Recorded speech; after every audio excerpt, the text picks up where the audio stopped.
بسم اللہ الرحمن الرحیم۔ بات چل رہی تھی سورہ کافرون کے بارے میں کہ کس طریقے سے نبی اکرم صلی اللہ علیہ وسلم نے خانہ کعبہ کے پاس جا کر کفار و مشرکین کے سامنے پوری جرت کے ساتھ اور جوان مردی کے ساتھ اللہ کے پیغام کو سنا دیا۔ کوئی جھجک نہیں، کوئی شرم نہیں، کوئی رواداری نہیں، کوئی پاسداری نہیں، کیونکہ اللہ کا حکم تھا۔ آپ صلی اللہ علیہ وسلم نے سنا دیا کہ ہم تم سے کوئی صورت میں کسی شکل میں کمپرومائز کرنے کے لیے تیار نہیں ہے۔ عقیدے کے سلسلے میں اللہ ایک ہے، بس ایک ہے، اس کے ساتھ ہم کسی کو شریک نہیں کر سکتے، چاہے کوئی اسلام قبول کرے یا نہ کرے۔ بعض مرتبہ یہ ہوتا ہے معاشرے کے اندر کہ میں ہوا کافر تو کافر ہی مسلمان ہو گیا، میں ہوا کافر تو کافر ہی مسلمان ہو گیا، یعنی ہم دوسروں کو اسلام کی دعوت دینے اور ان کو اسلام سے قریب کرنے کے چکر میں خود کافر ہو جاتے ہیں، خود کافر ہو جاتے ہیں۔ دوسری اہم بات ایک اور عرض کرنی تھی جو اس صورت کے تعلق سے ہی ہے، اور اس کی تشریح، اس کی تفسیر میں وہ بات ضرور شامل ہے، وہ یہ ہے کہ بھائیوں، اپنی نئی نسل اور موجودہ نسل کے ایمان کی حفاظت کے لیے جو ہمارے پاس ادارے موجود ہیں، یا تو ان کو قابل بنائیں، اور اگر وہ لوگ سمجھنے کے لیے تیار نہیں ہیں ان کو چھوڑ کر دوسرے ادارے ایسے قائم کیجئے جس میں ہماری نسل، موجودہ نسل، آنے والی نسلیں، ان کا ایمان محفوظ رہ سکے۔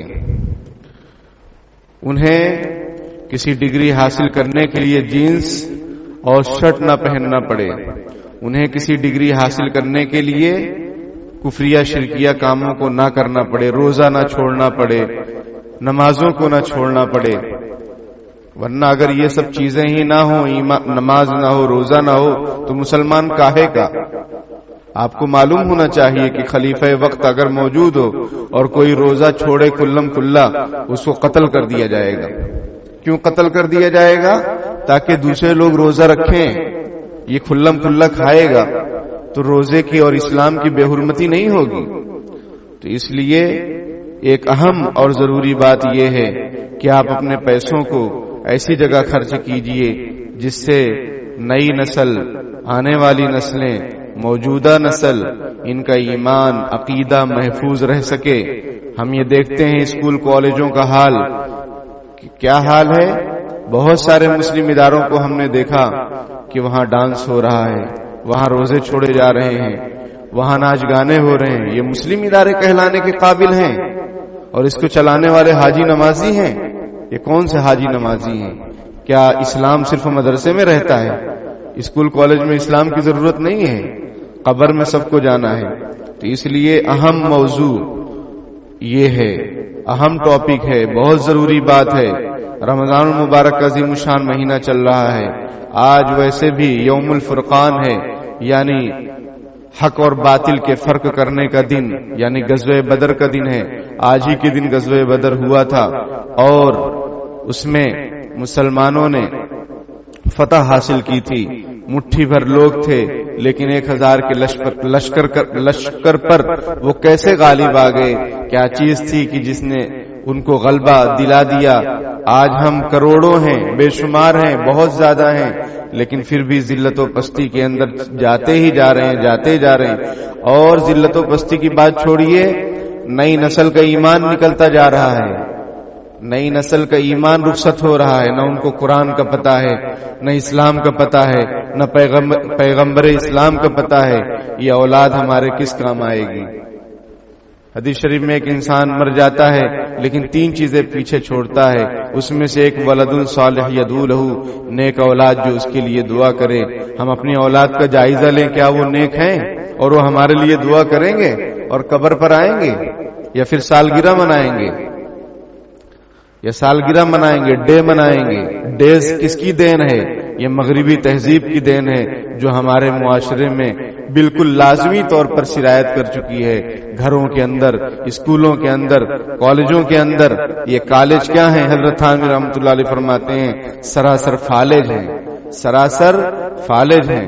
اور اسی کو اکبر الہ آبادی مرحوم نے یہ کہا تھا کالجوں کے بارے میں کہ اس افسوس کہ فرعون کو یوں قتل سے وہ بچوں کے بدنام نہ ہوتا، یوں قتل سے وہ بچوں کے بدنام نہ ہوتا۔ فرعون بچوں کا قتل کرتا تھا تو اس کے بارے میں اکبر نے کہا، اکبر الہ آبادی نے، کہ یوں قتل سے وہ بچوں کے بدنام نہ ہوتا، افسوس کہ فرعون کو کالج کی نہ سوجی۔ آج ہماری بچیاں جو پڑھنے جا رہی ہیں وہ کیا پڑھنے جا رہی ہیں؟ چلو ٹھیک ہے ڈگری حاصل کریں، لیکن ان کا ایمان سلامت نہیں ہے، وہ بھگوا لو ٹریپ کے اندر پھنس رہی ہیں، وہ کسی غیر مسلم سے جا کے شادی کر لے رہی ہیں، اور نہ ماں باپ کی ہو رہی ہیں، نہ دین اسلام کی ہو رہی ہیں۔ ایسی تعلیم سے کیا فائدہ؟ اور یہ ہمارے لیے دعائیں کریں گے مرنے کے بعد؟ کیا دعا کریں گے؟ جب ان کا ایمان سلامت نہیں ہے تو یہ ہمارے لیے خاک دعا کریں گے۔ لیکن اس کا یہ مطلب نہیں کہ ہم اپنی بچیوں کو تعلیم میں پیچھے چھوڑ دیں اور ان کو اسکول کالج بھیجنا چھوڑ دیں۔ کیوں بھیجنا چھوڑ دیں؟ ہم نے یہ تحقیق کی تو پتہ چلا کہ خدیجہ بائی کی لڑکیاں ربانی اسکول کے لڑکوں سے آگے ہیں۔ نام لینا اس لیے پڑ رہا ہے کہ ہمارے ہی ادارے ہیں، اور ہم نہیں نام لیں گے تو کون نام لے گا، اور ہم نہیں آپ کو سمجھائیں گے تو کون سمجھائے گا؟ آپ تحقیق کیجئے تو ہم اپنی بچیوں کو گھر میں بھی قید نہ کر دیں۔ اسلام ایسا نہیں کہتا ہے کہ ان کو بس گھر میں قید کر کے رکھو، نہیں، تعلیم دلاؤ لیکن حیا کے ساتھ، پردے کے ساتھ۔ سمجھ میں آئی بات؟ اے طائر لاہوتی، اے طائر لاہوتی، اس رزق سے موت اچھی جس رزق سے آتی ہو پرواز میں کوتاہی۔ اگر تعلیم ایسی ہے کہ ایمان ہی ختم ہو جا رہا ہے، ماں باپ کا کوئی احترام ہی نہیں ہے، نہ قرآن کا کوئی خیال ہے، نہ روزے کا کوئی خیال ہے، نہ پردے کا کوئی خیال ہے، تو ایسی تعلیم سے نہ تعلیم یعنی ان پڑھ رہنا بہتر ہے۔ لیکن کیوں ان پڑھ رہے ہیں؟ کیا ہمارے پاس پیسے نہیں ہیں اور ہمارے بزرگوں نے اور ہمارے پرکھوں نے ہمیں ادارے نہیں دیے ہیں؟ تو ہم اس کا کیا کر رہے ہیں؟ ہم اس کا کیا کر رہے ہیں؟ صحیح استعمال اگر جو کرنے والے لوگ ہیں انتظامیہ کریں، وہ کہیں آسمان سے نہیں آئے ہیں اور زمین سے نکل کر نہیں آئے ہیں، ہماری طرح اور آپ کی طرح ایک مخلوق ہے، ان سے کہیے، اور یہ ہم سب کا حق ہے۔ اگر اداروں میں کچھ ناچ گانے ہو رہے ہیں، ہم وہاں کے پرنسپل سے جا کر ملیں کہ ہم اپنے بچیوں کو کس لیے بھیج رہے ہیں، ہم اپنے بچوں کو کس لیے بھیج رہے ہیں؟ آپ ان سے ڈانس کروائیں گے تو وہ کہاں کی رہ جائیں گی پھر؟ تو اس لیے جو ننگا ناچ ناچا جا رہا ہے مسلم اداروں میں، مسلمانوں کو ہوش کے ناخن لینے کی ضرورت ہے۔ اگر انتظامیہ ہوش کے ناخن نہیں لے رہی ہے، آپ جا کر بات کیجیے۔ آپ باپ ہیں، باپ نہیں ہیں، باپ ہیں آپ، والد ہیں، ذمہ دار ہیں۔ ساری ایکٹیویٹیز یوٹیوب پر آ رہی ہے، ساری ایکٹیویٹیز نیوز چینل والے شائع کر رہے ہیں، ساری ایکٹیویٹیز آپ کے بچوں کے موبائل میں۔ آپ اندھے تو نہیں ہیں، آپ اندھے تو نہیں ہیں، آپ بینا ہیں، دیکھنے والے ہیں، تو آپ بات کیجئے، کیوں نہیں بات کرتے؟ تو اس لیے بہت زیادہ ضرورت اس بات کی ہے اس زمانے میں۔ علماء اکرام کا بار بار یہ کہنا ہے کہ جس طریقے سے مدارس ضروری ہیں، مکاتب ضروری ہیں، اسی طریقے سے بہترین اسکول بھی ضروری ہیں، بہترین جو ہے کالج بھی ضروری ہیں۔ ہم اپنے بچیوں کو گھر میں نہ بٹھائیں، ان کو اچھی تعلیم دلائیں۔ ایک ڈاکٹر کی بھی ضرورت ہے، ایک ڈاکٹر کی بھی ضرورت ہے، ایک نرس کی بھی ضرورت ہے، اور بھی عورتوں کی ڈیلیوری وغیرہ کروانے کا مسئلہ ہوتا ہے۔ ہر آدمی یہ سوچتا ہے کہ لیڈیز ڈاکٹر اس کو دیکھے، تو لیڈیز ڈاکٹر آسمان سے تو آئے گی نہیں، اس کو پڑھائیے۔ اب پڑھانے کے چکر میں ایمان ہی ختم ہو جا رہا ہے، تو ایسی پڑھائی کس کام کی ہے؟ تو کیا ہمارے پاس ادارے نہیں ہیں؟ ہیں، ان کو کام میں لائیے، اور نہیں ہے، نہیں مان رہے ہیں تو خود سے نیا ادارہ قائم کیجیے۔ کیا مسئلہ ہے؟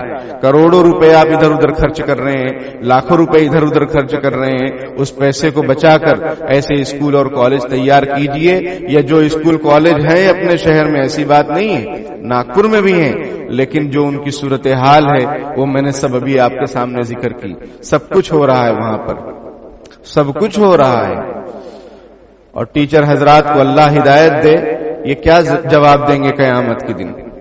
یہ علماء کے پیچھے پڑتے ہیں کہ علماء کیا کر رہے ہیں، علماء کیا کر رہے ہیں، آ کے دیکھو، بیٹھو، سنو علماء کیا کر رہے ہیں، ممبر پر کیا بیان ہو رہا ہے، آ کے بیٹھ کر سنو کہ کہ علماء کیا کر رہے ہو اور تم کیا کر رہے ہو، رشوت لے کر قوم کے بچوں کا مستقبل تباہ کر رہے ہو، ایسی جگہ بھیج رہے ہو رشوت لے کر جہاں بچیوں کا ایمان ختم ہو جا رہا ہے، اور تم کو تمہاری کلاس میں محنت سے پڑھانا چاہیے لیکن تم اس بچے پر محنت کرتے ہو جو تمہارے پاس ٹیوشن میں آتا ہے، اس کا نمبر بڑھاتے ہو، شرم تم کو مگر نہیں آتی؟ کیا کیا کہا جائے، کیا کیا کہا جائے۔ وقت ہے کہ توبہ کریں اللہ سے، یہ رمضان المبارک کا عظیم الشان بابرکت مہینہ ہے، اس میں اللہ سے اپنے گناہوں کی معافی مانگیں، توبہ کریں، جو کچھ ہو گیا اللہ معاف کر دے گا، لیکن آئندہ سے یہ نونہالوں کی فکر کریں، قوم کے مستقبل کے بچوں کی فکر کریں۔ یہ بچے جو تیار ہو رہے ہیں ان کو اردو نہیں آ رہی ہے، ان کو نماز سے کوئی دلچسپی نہیں ہے، ان کے بال دیکھ لیجئے غیر مسلم جیسے بچوں کے بال ہیں، بچیاں جو تیار ہو رہی ہیں ان میں کوئی شرم و حیا نہیں ہے۔ جہاں والدین کی ذمہ داری ہے وہاں اساتذہ اور ٹیچرز کی بھی ذمہ داری ہے۔ صرف پیسہ لینے کے لیے ٹیچرز ہیں، صرف تنخواہ اٹھانے کے لیے ٹیچرز ہیں، کیا ان کی ذمہ داری نہیں ہے کہ وہ بچی سے کہہ سکیں کہ بیٹا آپ کے سر پر جو ہے اوڑھنی ہونی چاہیے، اور لڑکے سے نہیں کہہ سکتے کہ بیٹا تم نے انگریزی بال کٹائے ہیں، اسلام میں اس کی اجازت نہیں ہے؟ یہ کون بولے گا؟ علماء بول رہے ہیں، علماء کے پیچھے مت پڑو ورنہ نسلیں تباہ ہو جائیں گی۔ علماء تو بول رہے ہیں، تم اپنی اولاد کی فکر کرو۔ ٹیچرز حضرات کو چاہیے کہ اپنے اسکول والوں کی فکر کریں، اپنے بچوں اسٹوڈنٹس کی فکر کریں، وہ ان کی رہنمائی کریں، ان کی تربیت کریں، تو انشاءاللہ معاشرہ سدھر سکتا ہے۔ اور باطل کی جو سازش ہے، باطل کا جو منصوبہ ہے کہ کمپرومائز کر لو اور جو ہے اپنے دین کو بھی مانو، ہم کو بھی مانو، ہماری مورتیوں کے سامنے بھی جو ہے سجدہ کر لو، ان کو بھی پھول ہار چڑھا لو، یہ باطل کا منصوبہ شروع سے ہے۔ اس کو قرآن نے صاف طور پر کوئی رو رعایت نہیں، یہاں قل یا ایھا الکافرون ہے، کتنا ڈائریکٹلی اٹیک ہو رہا ہے، یہ نہیں کہ اے لوگوں، جیسا کہ قرآن کا مزاج ہے، یا ایھا الناس، یا ایھا الذین آمنوا، یہ اس طریقے سے قرآن مخاطب کرتا ہے، لیکن یہاں پر قل یا ایھا الکافرون، اے نبی کہہ دیجئے اے کافروں، اے منکروں، اے اللہ کو نہ ماننے والے، لا اعبد ما تعبدون، میں عبادت نہیں کروں گا ان کی جن کی تم عبادت کرتے ہو۔ یہ جذبہ ہمارے اندر ہے، ہم کہہ سکتے ہیں اس کو کھلم کھلا لوگوں کے سامنے، بلکہ حال یہ ہے اسکولوں کا کہ جو مسلم ٹیچر غیر مسلموں کے اسکولوں میں ہے ان کو بھی مورتی پر ٹارچ مارنا ہے، ان کو بھی پھول ہار کرنا ہے۔ یہ اپنے دین کو بیچ رہے ہیں، یہ اپنے ایمان کو ان کی خبر نہیں ہے کہ ہمیں ان کی تعظیم نہیں کرنا ہے، تعظیم کرنے سے کفر کا اندیشہ ہے۔ تعظیم یعنی ان کو رسپیکٹ دینا۔ کیوں رسپیکٹ دینا؟ ان العزت للہ وللہ العزت ولرسولہ وللمؤمنین، عزت اللہ کی ہے، رسول اللہ کی ہے، مومنین کے لیے، اور کسی کے پاس اتریدون ایبتغون عندهم العزہ، تم چاہتے ہو کہ ان کے پاس تم کو مرتبہ مل جائے، عزت مل جائے، تو سن لو ان العزت للہ جميعا، ساری عزت اللہ کے قبضہ قدرت میں ہے۔ تو میرے بھائیوں، ہم اپنی موجودہ نسل، یہ نہیں کہ ہماری موجودہ نسل بہت اچھی ہے، اللہ تعالیٰ سب کو سلامت رکھے، ہم کوئی بد دعا یہاں نہیں دے رہے ہیں، لیکن جو منظر سامنے آ رہا ہے، منظرنامہ ذکر کیا جا رہا ہے کہ جو صورتحال ہے اسکولوں کی اور کالجوں کی، ڈانس ہو رہے ہیں، طرح طرح کے پروگرام ہو رہے ہیں، روزے چھڑوائے جا رہے ہیں، برقعے اتروائے جا رہے ہیں، تو ہماری کیا کوئی ذمہ داری نہیں ہے؟ ہم ایسے ہی چلتے رہیں گے اور ایسے ہی اپنے بچوں کو کفر شرک کی بھیٹ چڑھنے دیں گے اور وہ دائرہ اسلام سے نکل جائیں، ہمیں کوئی فرق نہیں پڑے گا۔